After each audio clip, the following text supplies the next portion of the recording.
ಹಸ್ತಿನಾಪುರದಲ್ಲಿ ಗಾಂಧಾರಿ ಗರ್ಭಿಣಿಯಾಗಿದ್ಲು. ಯಾವಾಗ ಗರ್ಭಿಣಿ ಆಗಿದ್ದಾಳೆ ಅಂತೇಳಿದರೆ 1 ವರ್ಷ ಮುಂಚೆ ಆಗಿದ್ದಾಳೆ ಅವಳು. 1 ವರ್ಷವೋ 2 ವರ್ಷವೋ ಮುಂಚೆ ಆಗಿದ್ದಾಳೆ. ಅದು ಯಾಕಂದರೆ ಒಂದನೇದಾಗಿ ಅವಳಿಗೆ ಶಿವನವರ, ಅದರೊಟ್ಟಿಗೆ ಇನ್ನೂ ಒಂದು ಹೇಳ್ತಾರೆ, ಒಂದು ಸಲ ವೇದವ್ಯಾಸರು ಬಂದಿದ್ದರಂತೆ, ತುಂಬ ಹಸಿವಿನಿಂದ ಬಂದಿದ್ದರಂತೆ.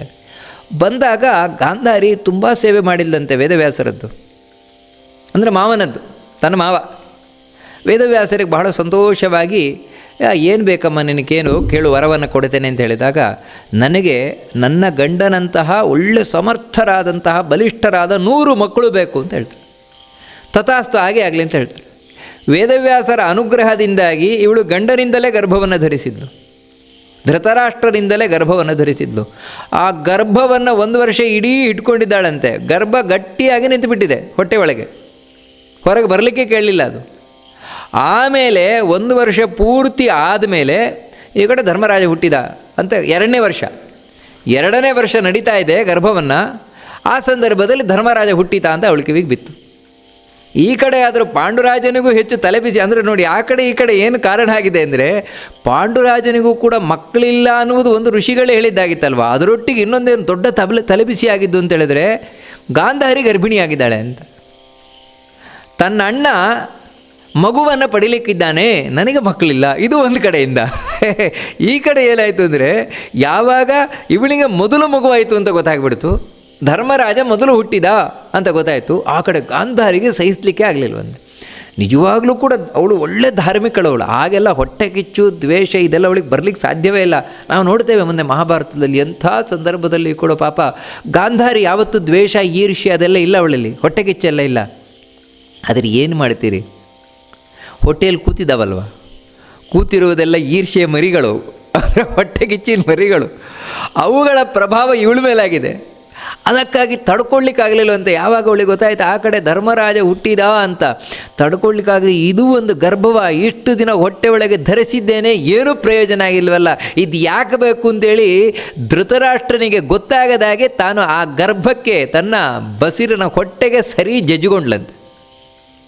ಯಾವಾಗ ಹೊಟ್ಟೆಗೆ ಜಜ್ಜಿಕೊಂಡು ಕೂಡಲೇ ಆ ಹೊಟ್ಟೆಯಿಂದ ಹೊರಗೊಂದು ದೊಡ್ಡ ಮಾಂಸದ ಪಿಂಡ ಬಿತ್ತಂದು. ಪಿಂಡ ಅಲ್ಲ, ಮಾಂಸದ ಪಿಂಡ ಅಲ್ಲ. ಅದನ್ನು ಸ್ಪಷ್ಟವಾಗಿ ಹೇಳ್ತಾರೆ, ತಥೋಜಜ್ಞೆ ಮಾಂಸಪೇಶಿ. ಮಾಂಸಪೇಶಿ ಅಂತೇಳಿದರೆ ಅದಕ್ಕೆ ವಾದಿರಾಜರು ಹೇಳ್ತಾರೆ, ಪೇಶಿ ಅಂತೇಳಿದರೆ ಚೌಕಾಕಾರದ ಒಂದು ಮಾಂಸದ ತುಂಡು ಅಂತ. ಪಿಂಡ ಅಂತ ಹೇಳಿದ್ರೆ ಉರುಟಿರ್ತದೆ, ಉರುಟಿದ್ರೆ ಅದನ್ನು ಪಿಂಡ ಅಂತ ಕರೆಯೋದು.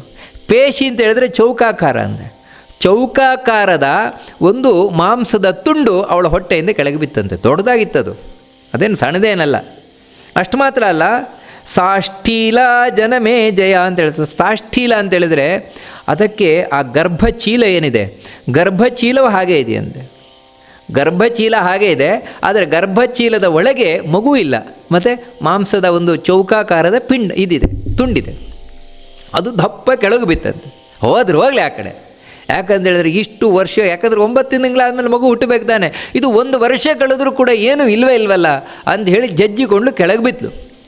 ಕೆಳಗೆ ಯಾವಾಗ ಬಿತ್ತು ಕೂಡಲೇ ವೇದವ್ಯಾಸರು ಬಂದ್ರಂತೆ. ಅಲ್ಲಿ ವೇದವ್ಯಾಸರು ಬಂದು ಹೇಳ್ತಾರೆ, ಏನು ಮಾಡ್ಕೊಂಡು ಬಿಟ್ಟೆ ನೀನು, ಏನು ಕತೆ ನಿಂದು ಅಂತ. ಅದಕ್ಕೆ ಹೇಳ್ತಾರೆ, ನೀವು ಏನು ನನಗೆ ಆಶೀರ್ವಾದ ಮಾಡಿದಿರಿ, 100 ಮಕ್ಕಳಾಗಲಿ ಅಂತ ನೀವು ಆಶೀರ್ವಾದವನ್ನು ಮಾಡಿದ್ರಲ್ವ, ಇದೇ ನೀವು ಆಶೀರ್ವಾದವಾ? ನೋಡಿ ಹಡೆದಿದ್ದಾರೆ, 100 ಮಕ್ಕಳ, ಇದು ಒಂದು ಮಾಂಸದ ತುಂಡು ಹೊಟ್ಟೆಯಿಂದ ಹೊರಗೆ ಬೀಳ್ತಾ ಇದೆ ಅಂತ ಹೇಳಿದಾಗ ವೇದವ್ಯಾಸರು ಹೇಳ್ತಾರೆ, ಇಲ್ಲ, ನನ್ನ ಮಾತು ಇಲ್ಲಿವರೆಗೆ ಸುಳ್ಳಾದದ್ದಿಲ್ಲ, ಸುಳ್ಳಾಗ್ಲಿಕ್ಕೆ ಸಾಧ್ಯ ಇಲ್ಲ, ನೀನು ಗಡಿಬಿಡಿ ಮಾಡಿಬಿಟ್ಟೆ ಅಂತ ಹೇಳಿದವರೇ ಕೂಡಲೇ ಏನು ಮಾಡ್ತಾರೆ ಅಂತ ಹೇಳಿದರೆ, ಘೃತಪೂರ್ಣಂ ಕುಂಡಶತಂ ಕ್ಷಿಪ್ರಮಾನೀಯತಾ ಮಿತಿ. 100 ಮಡಿಕೆ ತೊಗೊಂಬನ್ನಿ ಅಂತ ಹೇಳ್ತಾನೆ. 100 ಮಡಿಕೆ ತುಪ್ಪದಿಂದ ಪೂರ್ಣವಾದ 100 ಮಡಿಕೆ ತೊಗೊಂಬನ್ನಿ. ಅಷ್ಟು ಆದೇಶವನ್ನು ಮಾಡಿ ಕೂಡ ಹೇಳ್ತಾರೆ, ಶೀತಾಭಿ ಅದ್ಭಿರಾಷ್ಟೀಲಾ ಮೀಮಾಂಚ ಪರಿಶಿಂಚ. ಹೇಳ್ತಾರೆ ಗಾಂಧಾರಿಗೆ, ನೋಡು, ಒಳ್ಳೆ ತಣ್ಣಗಿನ ನೀರು ತೊಗೊಂಬ ಅಂತ. ತಣ್ಣಗಿನ ನೀರು ತೊಗೊಂಬಂದು ಈ ಒಂದು ಮಾಂಸದ ತುಂಡೇನಿದೆ ಅದಕ್ಕೆ ಪ್ರೋಕ್ಷಣೆ ಮಾಡು, ಅದಕ್ಕೆ ಚಿಮುಕಿಸು ನೀನು ಅಂತ ಹೇಳ್ತಾರೆ. ಆಯಿತು ಅಂತ ಹಾಗೆ ಚಿಮುಕಿಸಿದ್ಲವಳು. ಒಳ್ಳೆ ಕೋಲ್ಡ್ ನೀರು ತೊಗೊಂಬಂದು ಅದನ್ನು ಆ ಮಾಂಸದ ತುಂಡೇನಿದೆ ಅದರ ಮೇಲೆ ಚಿಮುಕಿಸಿದ್ಲಂತೆ. ಚಿಮುಕಿಸಿದ್ಲಿ ಆವಾಗ ಅದು 100 ಪೀಸ್ ಆಯ್ತಂತೆ ನೋಡಿ. ಆ ಮಾಂಸದ ಪಿಂಡು 100 ಅಲ್ಲ 101.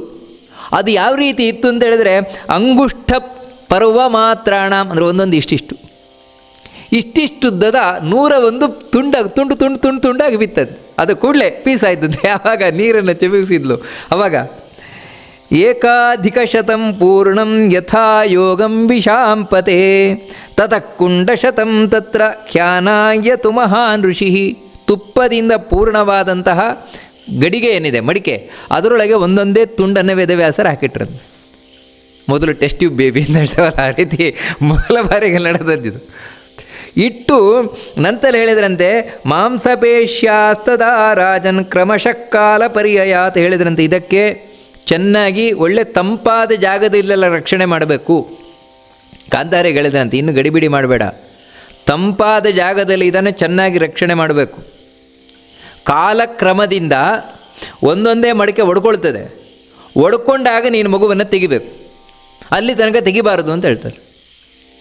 ಮತ್ತು ಅದಕ್ಕೆ ಚೆನ್ನಾಗಿ ರಕ್ಷಣೆ ಮಾಡಬೇಕು, ಸೇವಕರನ್ನಿಟ್ಟು ರಕ್ಷಣೆಯನ್ನು ಮಾಡಬೇಕು, ಅದನ್ನು ರಕ್ಷಣೆ ಮಾಡಬೇಕು. ನಮ್ಮಲ್ಲಿ ಕೋಲ್ಡ್ ಸ್ಟೋರೇಜ್ ಅಂತ ಹೇಳಿದ್ರು, ಆ ರೀತಿ ಅಲ್ಲಿ ಅದನ್ನು ರಕ್ಷಣೆಯನ್ನು ಮಾಡ್ತಾ ನೋಡ್ಕೊಳ್ಬೇಕು ಅಂತ ಹೇಳಿದ್ರು. ಆಯಿತು ಅಂದ ಗಾಂಧಾರಿ ಹಾಗೆ ಒಪ್ಕೊಂಡ್ಲು. ಕೆಲವು ದಿನ ಕಳೀತಂತೆ, ಅಂದರೆ ಸಾಮಾನ್ಯ ಇನ್ನೊಂದು ವರ್ಷ ಕಳೆದಿದೆಯೋ ಏನೋ ಗೊತ್ತಿಲ್ಲ, ಅಂದರೆ 2 ವರ್ಷ ಅವಳು ಗರ್ಭ ಧರಿಸಿದ್ದಾಳೆ. ಆಮೇಲೆ ಏನಾಯಿತು ಅಂದರೆ ಒಂದೊಂದೇ ಮಡಿಕೆ ತಾನು ಬಿರುಕು ಬಿಡ್ಲಿಕ್ಕೆ ಶುರು ಮಾಡ್ತಾನೆ. ಯಾವ ಮಡಿಕೆ ಮೊದಲು ಬಿರುಕು ಬಿಡ್ತೋ ಅವನು ಮೊದಲನೇ ಮಗ, ಎರಡನೆಯದ್ದು ಬಿರುಕು ಬಿಟ್ಟಿದ್ದು 2ನೇ ಮಗ, 3ನೇದು ಬಿಟ್ಟದ್ದು 3ನೇ ಮಗ. ಈ ಅದರಲ್ಲಿ ಮೊದಲ ಮಡಿಕೆ ಯಾವಾಗ ಬಿರುಕು ಬಿಡ್ತೋ ಅದರಿಂದ ಮೊದಲ ಮಗು ಬಂತು, ಅವನೇ ದುರ್ಯೋಧನ. ಈ ದುರ್ಯೋಧನ ಇನ್ಯಾಲೋ ಅಲ್ಲ, ಸಾಕ್ಷಾತ್ ಕಲಿಯೇ ಬಂದದ್ದು. ಅದು ಹೇಗೆ ಅಂತ ಹೇಳ್ತಾರೆ, ಹಿಂದೆ ಮೇರು ಪರ್ವತದಲ್ಲಿ ದೇವತೆಗಳೆಲ್ಲ ಸೇರಿ ಒಂದು ಚರ್ಚೆ ನಡೆಸ್ತಾ ಇದ್ರಂತೆ. ಅಂದರೆ ಭೂಮಿಯಲ್ಲಿ ಅವತಾರ ಮಾಡಿ ಬರಲಿಕ್ಕೆ ಈ ಪಾಂಡವರೆಲ್ಲ ಬಂದಿದ್ದಾರಲ್ವ, ಆ ರೀತಿ ದೇವತೆಗಳೆಲ್ಲ ಭೂಮಿಯಲ್ಲಿ ಅವತಾರ ಮಾಡಿ ಬರಲಿಕ್ಕೆ ಚರ್ಚೆ ನಡೆಸ್ತಾ ಇದ್ರಂತೆ. ಈ ವಿಷಯ ದೈತ್ಯರಿಗೆ ಗೊತ್ತಾಯ್ತಂತೆ. ದೈತ್ಯರಿಗೆ ಗೊತ್ತಾಗಿ ನಾವು ಕೂಡ ಅವತಾರ ಮಾಡಿ ಬರಬೇಕು, ನಾವು ಅವತಾರ ಮಾಡಿ ಬಂದರೆ ಯಾವತ್ತೂ ಇಲ್ಲಿ ಬಂದಾಗ ನಮಗೆ ಬಲ ಬರಬೇಕು ಅಂದರೆ ನಮ್ಗೆ ಯಾರಾದರೂ ಒಬ್ಬ ಲೀಡರ್ ಬೇಕು, ಅತ್ಯಂತ ಪ್ರಬಲನಾದವನು. ಯಾರವನು? ಅದು ಕಲಿಯೇ ಸರಿ ಅಂತ ಹೇಳಿ ಆ ಕಲಿಗೋಸ್ಕರ ಎಲ್ಲ ದೈತ್ಯರು ಸೇರಿ ತಪಸ್ಸು ಮಾಡಿದ್ದಾರಂತೆ. ಶಿವನನ್ನು ಕುರಿತು ತಪಸ್ಸು ಮಾಡಿ ಶಿವನಿಂದ ಇವನು ಕಲಿ ಏನಿದ್ದಾನೆ ಇವನು ಅವಧ್ಯನಾಗಬೇಕು, ಮಹಾಬಲಿಷ್ಠನಾಗಬೇಕು, ವಜ್ರಕಾಯ ಆಗಬೇಕು, ಈ ರೀತಿ ಆಶೀರ್ವಾದವನ್ನು ವರವನ್ನು ಪಡೆದಿದ್ದಾರಂತೆ. ಆ ರೀತಿ ವರವನ್ನು ಪಡೆದಂತಹ ಕಲಿ ಏನಿದ್ದಾನೆ ಆ ಕಲಿಯೇ ಇಲ್ಲಿ ತಾನು ಮಗನಾಗಿ ಬಂದ, ದುರ್ಯೋಧನನಾಗಿ ಬಂದ. ಇವನು ಹುಟ್ಟಿದ ಕೂಡಲೇ ಕತ್ತೆ ಕೂಗಿದಾನಂತೆ. ಅದು ಎಲ್ಲಿವರೆಗೆ ಅಂದರೆ ಮಹಾಭಾರತ ಹೇಳ್ತದೆ, ಇವನು ಕತ್ತೆ ಕೂಗಿದ್ದೋಳು ನಮ್ಮ ಜಾತಿಯವ್ದು ಯಾವುದೋ ಕೂಗುತ್ತಾ ಇದೆ ಅಂತ ಕಾಡಲ್ಲಿರೋ ಕತ್ತೆಗಳೆಲ್ಲ ಕೂಗಿದೆಯಂತೆ. ಯಾರೋ ನಮ್ಮವನು ಕೂಗಿದ್ದಾನೆ ಅಂತ. ಏನೇನು ಅಪಶಕುನಗಳಿದೆಯೋ ಎಲ್ಲ ಅಪಶಕುನಗಳು ಘಟಿಸಿದೆಯಂತೆ ದುರ್ಯೋಧನ ಹುಟ್ಟಿದಾಗ. ಆಮೇಲೆ 2ನೇ ಮಡಿಕೆ ಹೊಡಿತು. ಅದ್ಯಾರು ಅಲ್ಲ, ರಾಮಾಯಣದಲ್ಲಿ ಯಾರು ಇಂದ್ರಜಿತ್ತಿದ್ದ, ಆ ಇಂದ್ರಜಿತ್ತುವೇ ಹುಟ್ಕೊಂಡು ಬಂದ ದುಶ್ಯಾಸನನಾಗಿ.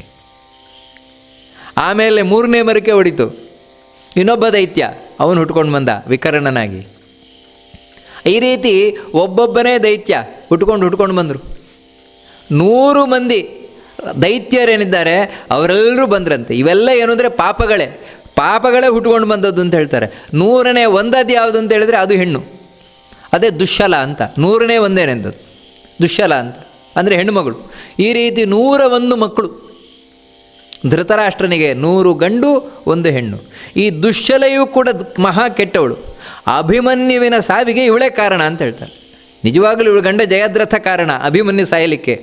ಆದರೆ ಅವನು ಮಾತ್ರ ಕಾರಣ ಅಲ್ಲ, ಇವಳೇ ಹಿಂದಿನಿಂದ ಕುಮ್ಮಕ್ಕಿಟ್ಟವಳು ಅಂತ ಹೇಳ್ತಾರೆ. ಇವಳ ಕುಮ್ಮಕ್ಕಿನಿಂದಲೇ ಜಯದ್ರಥ ತಾನು ಹೋದದ್ದು ಅಂತ ಹೇಳ್ತಾರೆ. ಹೀಗೆ 101 ಗಾಂಧಾರಿಗೆ ಮಕ್ಕಳಾಯಿತು. ದುರ್ಯೋಧನ ಹುಟ್ಟಿದಾಗ ನಡೆದಂಥ ಒಂದು ಕೆಲವು ಘಟನೆಗಳನ್ನು ಮಹಾಭಾರತ ಹೇಳ್ತದೆ. ಯಾವಾಗ ದುರ್ಯೋಧನ ಹುಟ್ಟಿದ, ಕ್ರವ್ಯಾದ ಪ್ರಾಣದನ್ ಘೋರಾಹ ಶಿವಾಶ್ಚ ಶಿವನಿಸ್ವನಾಹ. ಯಾವಾಗ ಈ ದುರ್ಯೋಧನ ಹುಟ್ಟುಕೊಂಡ ಆವಾಗ ಮಾಂಸವನ್ನು ತಿನ್ನುವಂಥ ಭೂತ ಪ್ರೇತ ಪಿಶಾಚಿಗಳೇನಿದ್ದಾವೆ ಎಲ್ಲ ಬೊಬ್ಬೆ ಹೊಡೆದಿದ್ದಾವಂತೆ, ಕೂಕ್ಕೊಂಡಿದ್ದಾವಂತೆ, ನರಿಗಳು ಗೂಳಿಟ್ಟಿದೆಯಂತೆ. ವವರ್ಷ ರುಧಿರೋ ದೇವಃ, ದೇವತೆಗಳು ರಕ್ತದ ಮಳೆಯನ್ನು ಸುರಿಸಿದಾರಂತೆ, ಕೆಂಪಾದ ರಕ್ತದ ಮಳೆ ಬಂದಿದೆಯಂತೆ. ಎಲ್ರಿಗೂ ಕೂಡ ಭಯ ಉಂಟಾಯ್ತಂತೆ. ಇದೇನೋ ಆಗಲಿಕ್ಕಿದೆ, ಏನೋ ಭಯಂಕರವಾದದ್ದು ಆಗಲಿಕ್ಕಿದೆ ಅಂತ. ಈ ಧೃತರಾಷ್ಟ್ರ ಏನಿದ್ದಾನೆ, ದುರ್ಯೋಧನ ಹುಟ್ಟಿದ ಕೂಡಲೇ ಇದೆಲ್ಲ ಆಗ್ತಾ ಇದೆಯಲ್ವಾ ಅಂದರೆ ಕಣ್ಣು ಕಾಣದಿದ್ದರೂ ಕಿವಿ ಕೇಳಿಸ್ತದಲ್ವ, ಅದರಿಂದ ನರಿಗಳು ಕೂಗುದು ಕೇಳಿಸ್ತಾ ಇದೆ, ಇನ್ಯಾವುದೋ ಕೆಟ್ಟ ಕೆಟ್ಟ ಶಬ್ದಗಳೆಲ್ಲ ಬರೋದು ಕೇಳಿಸ್ತಾ ಇದೆ. ಅದಕ್ಕೋಸ್ಕರ ಇವನು ಧೃತರಾಷ್ಟ್ರ ಹೇಳ್ತಾನೆ, ಅಲ್ಲ ನನಗೆ ವಿಷಯ ಗೊತ್ತಾಯಿತು, ಪಾಂಡುರಾಜನಿಗೆ ಒಂದು ಮಗು ಆಗಿದೆಯಂತೆ, ಧರ್ಮರಾಜ ಈಗಾಗಲೇ ಹುಟ್ಟಿಯಾಗಿದೆ, ನಮಗೂ ಒಂದು ಮಗು ಆಗಿದೆ ದುರ್ಯೋಧನ. ಅದರಿಂದಾಗಿ ಅವನ ಜಾತಕ ಮಾಡಿಸಿದ್ರು.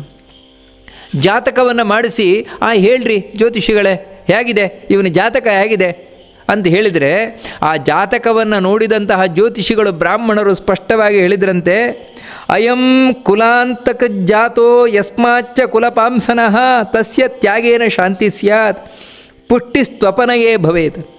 ಇವನು ಇಡೀ ಕುಲವನ್ನು ನಾಶ ಮಾಡಲಿಕ್ಕೆ ಬಂದವನು. ದುರ್ಯೋಧನ ಹುಟ್ಟಿದ ಕೂಡಲೇ ಜಾತಕ ಮಾಡಿ ಹೇಳಿದಾರಂತೆ ಬ್ರಾಹ್ಮಣರು. ವಿದುರನು ಕೂಡ ಇವನು ಕುಲನಾಶಕ್ಕೋಸ್ಕರ ಹುಟ್ಕೊಂಡು ಬಂದವನು. ಅದಕ್ಕಾಗಿ ಇವನನ್ನು ತ್ಯಾಗ ಮಾಡುವುದೇ ಇಡೀ ಕುಲಕ್ಕೆ ಶ್ರೇಷ್ಠ ಅಂತ ಹೇಳ್ತಾರೆ. ಇಡೀ ಕುಲಕ್ಕೆ ಒಳಿತಾಗಬೇಕು, ಕೌರವ ವಂಶ ಒಳಿಬೇಕು ಅಂತ ಹೇಳಿದರೆ ಇವನನ್ನು ತ್ಯಾಗ ಮಾಡಿಬಿಡಬೇಕು, ಇವನನ್ನು ಬಿಟ್ಟುಬಿಡಬೇಕು ಅಂತ ಹೇಳ್ತಾರೆ. ಹಾಗಿದ್ರೆ ಮಾತ್ರ ಒಳ್ಳೆಯದಾಗತ್ತೆ. ಶತಮೇಕೋ ನಮಪ್ಯಸ್ತು ಪುತ್ರಾಣಾಂ ತೇ ಮಹೀಪತೆ. ಆದರೆ ಈ ಧೃತರಾಷ್ಟ್ರ ಇದ್ದಾನಲ್ವ, ಅವನಿಗೊಂದು ಆಸೆ, ಅಯ್ಯೋ ಇವನನ್ನು ಬಿಟ್ಬಿಡುದಾ, ಯಾಕಂದರೆ ಇವನನ್ನು ಬಿಟ್ಟರೆ 99 ಮಕ್ಕಳಾಗತ್ತಲ್ವ, 100 ಮಕ್ಕಳ ತಂದೆ ಅಂತ ಹೇಳುವಂತಹ ಬಿರುದು ಹೋಗಿಬಿಡ್ತದಲ್ವ, ಅವನಿಗೆ ಸೆಂಚುರಿ ಮುಖ್ಯ, 100 ಆಗಬೇಕು. ಅದಕ್ಕಾಗಿ ಇವನನ್ನು ಬಿಡೋದು ಹೇಗೆ ಅದಕ್ಕೆ ಹೇಳ್ತಾರೆ ಬ್ರಾಹ್ಮಣರು, 100 ಆಗಬೇಕು ಅಂತ ಕೂತ್ಕೊಳ್ಬೇಡ, ಯಾಕಂದರೆ ಈ 1ರಿಂದ ಉಳಿದ 99 ನಾಶ ಆಗ್ಬೋದು, ಏನೂ ಇಲ್ಲ ಅಂತ ಆಗ್ಬೋದು, ಅದಕ್ಕೆ ಬಿಟ್ಟುಬಿಡು. ಅದಕ್ಕೆ ಎಷ್ಟರ ಮಟ್ಟಿಗೆ ಹೇಳ್ತಾರೆ ಅಂದರೆ, ತ್ಯಜೇದೇಕಂ ಕುಲಸ್ಯಾರ್ತೆ, ಇಡೀ ನಮ್ಮ ಕುಲ ನಾಶ ಆಗುತ್ತೆ ಅಂತ ಹೇಳಿದ್ರೆ ಒಬ್ಬನನ್ನು ಬಿಡುವುದೇ ಶ್ರೇಷ್ಠ ಅಂತ, ಅವನಿಂದಾಗಿ ನಮ್ಮ ಕುಲ ನಾಶ ಆಗುತ್ತೆ ಅಂತ. ಅದೇ ರೀತಿ ಗ್ರಾಮಸ್ಯಾರ್ಥೇ ಕುಲಂ ಜತೆತ್, ಯಾವುದೋ ಒಂದು ಕುಲ, ಆ ಕುಟುಂಬದಿಂದಾಗಿ ಇಡೀ ಹಳ್ಳಿಗೆ ಕೆಟ್ಟದಾಗ್ತಾ ಇದೆ, ಆ ಗ್ರಾಮದಿಂದಲೇ ಹೊರಗೆ ಹಾಕಿಬಿಡ್ಬೇಕಂತೆ ಆ ಕುಟುಂಬವನ್ನು. ಗ್ರಾಮಂ ಜನಪದಸ್ಯಾರ್ಥೆ, ಒಂದು ಹಳ್ಳಿಯಿಂದಲೇ ಇಡೀ ರಾಜ್ಯಕ್ಕೆ ಕೆಟ್ಟದಾಗ್ತಾ ಇದೆ, ಆ ಹಳ್ಳಿಯನ್ನೇ ತ್ಯಾಗ ಮಾಡಿಬಿಡ್ಬೇಕಂತೆ. ಅಷ್ಟು ಮಾತ್ರ ಅಲ್ಲ, ಆತ್ಮಾರ್ಥೇ ಪೃಥಿವೀಂ ಚದೇತ್, ತನಗೋಸ್ಕರ ತನಗೆ ಒಳ್ಳೆಯದಾಗತ್ತೆ ಅಂತ ಹೇಳುವಾಗಿದ್ದರೆ, ಭಗವಂತನಿಗೆ ಪ್ರೀತಿಯಾಗತ್ತೆ ಅಂತ ಹೇಳಿದರೆ ಪ್ರಾಣವನ್ನು ಬೇಕಾದರೂ ಬಿಡಬೇಕು. ಅದರಿಂದಾಗಿ ಇವನನ್ನು ಬಿಟ್ಟುಬಿಡು ಅಂತ ವಿದುರನಂತೂ ಬಹಳ ಸ್ಪಷ್ಟ ಆಗಲೇ ಧೃತರಾಷ್ಟ್ರನಿಗೆ ಹೇಳಿದ, ಬಿಟ್ಟುಬಿಡಿ ಈ ಮಗುವನ್ನು, ಕೊಂದು ಹಾಕಿಬಿಡು ಅಂತ. ಇವನನ್ನು ಕೊಂದು ಹಾಕಿದ್ರೇ ಇಡೀ ಕುಲಕ್ಕೆ ಇದು ಶ್ರೇಯಸ್ಸಾಗತ್ತೆ ಅಂತ. ಆದರೆ ವಿದುರ ಇಷ್ಟು ಹೇಳಿದರೂ ಕೂಡ ಧೃತರಾಷ್ಟ್ರ ಕೇಳಲಿಲ್ವಂತೆ.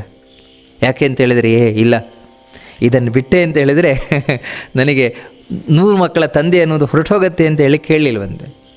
ಅದರಿಂದಾಗಿ ಅವನು ಆ ದುರ್ಯೋಧನನನ್ನು ಉಳಿಸಿಕೊಂಡ. ದುರ್ಯೋಧನ ನಂತರ ಒಂದೊಂದೇ ದಿನ ಒಬ್ಬೊಬ್ಬ ಬಂದ, ಒಟ್ಟಿಗೆ 100 ಮಕ್ಕಳಾಯಿತು. 100 ದಿನದಲ್ಲಿ 100 ಮಕ್ಕಳಾದರು ಧೃತರಾಷ್ಟ್ರನಿಗೆ. ಕಡೆಯವಳು 101ನೇವಳು ದುಶ್ಶಲ.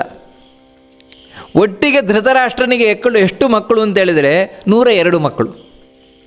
ಅಂದರೆ 100 ಗಂಡು ಮಕ್ಕಳು, ಒಬ್ಬಳು ಹೆಣ್ಣು ಮಗಳು, 101 ಆಯಿತು. ಅದರೊಟ್ಟಿಗೆ ಇನ್ನೊಂದು ಕಥೆ ಹೇಳ್ತಾರೆ, ಯಾವಾಗ ಗಾಂಧಾರಿ ತಾನು ಗರ್ಭಿಣಿಯಾಗಿದ್ಲು, ಆವಾಗ ಗಾಂಧಾರಿಯ ಶುಶ್ರೂಷೆಯನ್ನು ಮಾಡಲಿಕ್ಕೋಸ್ಕರ ಒಬ್ಬಳು ದಾಸಿ ಇದ್ಲಂತೆ. ಆ ದಾಸಿಯಿಂದಾಗಿ ಧೃತರಾಷ್ಟ್ರನಿಗೆ, ಅಂದರೆ ಆ ದಾಸಿಯ ಸಮಾಗಮನ ಮಾಡಿದ ಧೃತರಾಷ್ಟ್ರ, ಅದರಿಂದಾಗಿ ಒಬ್ಬ ಮಗ ಬಂದ, ಅವನೇ ಯುಯುತ್ಸು ಅಂತ. ಇವನು ಮಾತ್ರ ಶ್ರೇಷ್ಠನಾದವನು, ಬಹಳ ಒಳ್ಳೆಯ ಮಗ. ಇವನನ್ನು ಸೇರಿಸಿ ಒಟ್ಟಿಗೆ 102 ಮಕ್ಕಳು. ಈ 102 ಮಕ್ಕಳ ಹೆಸರನ್ನು ಕೂಡ ಮಹಾಭಾರತ ತಿಳಿಸ್ಕೊಂಡು ಹೋಗ್ತದೆ, ಯಾರ್ಯಾರು 100, ಅದನ್ನು ಆ ಕ್ರಮ ಪ್ರಕಾರ. ಅದರಲ್ಲಿ ಮೊದಲನೆಯವನು ಯಾರು ಅಂದರೆ ದುರ್ಯೋಧನ, ಸಾಕ್ಷಾತ್ ಕಲಿ. ಆಮೇಲೆ ಬಂದವನು ಯಾರು ಅಂದರೆ ಯುಯುತ್ಸು ಅಂತೆ, ದಾಸಿಯ ಪುತ್ರ ಏನಿದ್ದಾನೆ ಯುಯುತ್ಸು, ಅವನು ದುರ್ಯೋಧನನ ನಂತರ. ಈ ಯುಯುತ್ಸು ಆದಮೇಲೆ ದುಶ್ಯಾಸನ. ಆ ದುಶ್ಯಾಸನನ ನಂತರ ಹೇಳ್ತಾರೆ ದುರ್ಧರ್ಷ ಅಂತ. ದುರ್ಧರ್ಷ ದುರ್ಮುಖಶ್ಚೈವ, ದುರ್ಮುಖ ಅಂತ ಇನ್ನೊಬ್ಬ, ಜಲಸಂಧಿ ಅಂತ, ಅಂದರೆ ಹೆಸರಾದರೂ ಗೊತ್ತಿರಲಿ ಅಂತ, ಇನ್ನೊಬ್ಬ ಸಹ ಅಂತ, ಇನ್ನೊಬ್ಬ ಸಮ ಅಂತ. ಸಹ ಸಮ 100 ಹೆಸರುಗಳು ಬೇಕಲ್ವ, ಅದಕ್ಕೋಸ್ಕರ. ಮತ್ತು ವಿಂದ ಅಂತ, ಅನುವಿಂದ ಅಂತ, ದುಷ್ಪ್ರಾಪ, ಸುಬಾಹು, ದುಷ್ಟದರ್ಶನ, ದುರ್ಮದ, ಚಿತ್ರಯೋಧ, ದುಷ್ಕರ್ಣ, ಕರ್ಣ, ವಿವಿಂಶಿ, ವಿಕರ್ಣ. ಈ ವಿಕರ್ಣ ಏನಿದ್ದಾನೆ ಇವನು ಸ್ವಲ್ಪ ದ್ರೌಪದಿಗೆ ವಸ್ತ್ರಾಪರಣ ಆಗಬೇಕಾದ್ರೆ ಎದ್ದು ಪ್ರತಿಭಟನೆ ಮಾಡಿದ ಹಾಗೆ ಸ್ವಲ್ಪ ತೋರಿಸಿಕೊಳ್ಳೋದು ಇವನೇ ವಿಕರ್ಣ ಅಂತ. ಆನಂತರ ಜಯಸಂಧ, ಸುಲೋಚನ, ಚಿತ್ರ, ವಿಚಿತ್ರ, ಚಿತ್ರಾಕ್ಷ, ಚಾರುಚಿತ್ರ, ಶರಾಸನ, ದುರ್ಮರ್ಷಣ, ದುಷ್ಪ್ರದರ್ಶ, ವಿಭತ್ಸು, ವಿಕಲ, ಶಮ, ಊರ್ಣನಾಭಿ, ಸುನಾಭಿ, ನಂದ, ಉಪನಂದ, ಸೇನಾಪತಿ, ಸುಷೇಣ, ಕುಂಡೋದರ, ಮಹಾದರ, ಚಿತ್ರಧ್ವಜ, ಚಿತ್ರರಥ, ಚಿತ್ರಬಾಹು, ಅಮಿತ್ರಜಿತ್, ಚಿತ್ರಬಾಣ, ಚಿತ್ರವರ್ಮ, ಸುವರ್ಮ, ದುರ್ವಿಲೋಚನ, ಇದೆಲ್ಲ ಹೆಸರುಗಳು. ಆ 100 ಮಂದಿ ದುರ್ಯೋಧನರ, ಅಂದರೆ ಈ ಹೆಸರು 100 ಜನ ಅಂತ ಕೇಳಿದ್ದೇವೆ, ಹೆಸರು ಗೊತ್ತಿರೋಲ್ಲ ನಮಗೆ ಯಾರು ಅಂತ, ಅದಕ್ಕೆ ಹೆಸರಾದರೂ ಗೊತ್ತಾಗಿರಲಿ ಅಂತ. ನಂತರ ಚಿತ್ರಸೇನ, ವಿಕ್ರಾಂತ, ಸುಚಿತ್ರ, ಚಿತ್ರವರ್ಮ ಧೃಕ್, ಚಿತ್ರವರ್ಮ ಧೃಕ್, ಅಪರಾಜಿತ, ಪಂಡಿತಕ, ವಿಶಾಲಾಕ್ಷ, ದುರಾಸದ, ಅಜಿತ, ಜಯಂತ, ಜಯತ್ಸೇನ, ದುರ್ಜಯ, ದೃಢಹಸ್ತ, ಸುಹಸ್ತ, ವಾತವೇಗ, ಸುವರ್ಚಸ, ಆದಿತ್ಯಕೇತು, ಬಹ್ವಾಶಿ, ನಾಗದಂತ, ಅಗ್ರಶಾಯಿನಿ, ಕವಚಿ, ನಿಷಂಗಿ, ಪಾಶಿ, ದಂಡಧಾರ, ಅನುಗ್ರಹ, ಉಗ್ರ, ಭೀಮರಥ, ಭೀಮ, ಇಲ್ಲೊಬ್ಬ ಭೀಮ ಅಂತಿದ್ದ, ಅದರ 100 ಮಂದಿಯಲ್ಲಿ ಒಬ್ಬ ಭೀಮ ಇದ್ದ. ಕೌರವರಲ್ಲಿ ಬರೀ ಪಾಂಡವರ ಮಗ ಅಲ್ಲ, ಇವನೊಬ್ಬ ಭೀಮ ಇದ್ದ. ನಂತರ ಭೀಮಬಾಹು, ಅಲೋಲುಪ, ಭೀಮಕರ್ಮ, ಸುಬಾಹು, ಭೀಮವಿಕ್ರಾಂತ, ಅಭಯ, ರೂಕ್ಷಕರ್ಮ, ದೃಢರಥ, ಅನಾಧೃಶ್ಯ, ಕುಂಡಭೇದಿ, ಧೀರಾರಿ, ದೀರ್ಘಲೋಚನ, ದೀರ್ಘಧ್ವಜ, ದೀರ್ಘಜಂಗ, ಅದೀರ್ಘ, ದೀರ್ಘ, ದೀರ್ಘಬಾಹು, ಮಹಾಬಾಹು, ವ್ಯೂಢೋರು, ಕನಕಧ್ವಜ, ಮಹಾಕುಂಡ, ಕುಂಡ, ವಿಕುಂಡ, ಚಿತ್ರಜ, ಅಸನಿ, ಚಿತ್ರಕ. ಹೀಗೆ ಇವರು 101 ಯುಯುತ್ಸನ್ನು ಸೇರಿಸಿ, ನಂತರ ದುಶ್ಶಲ. ಹೀಗೆ 102 ಮಕ್ಕಳಾಯ್ತಂತೆ ಈ ಧೃತರಾಷ್ಟ್ರನಿಗೆ. ಅವನಿಗೆ ಸಂತೋಷವೋ ಸಂತೋಷ.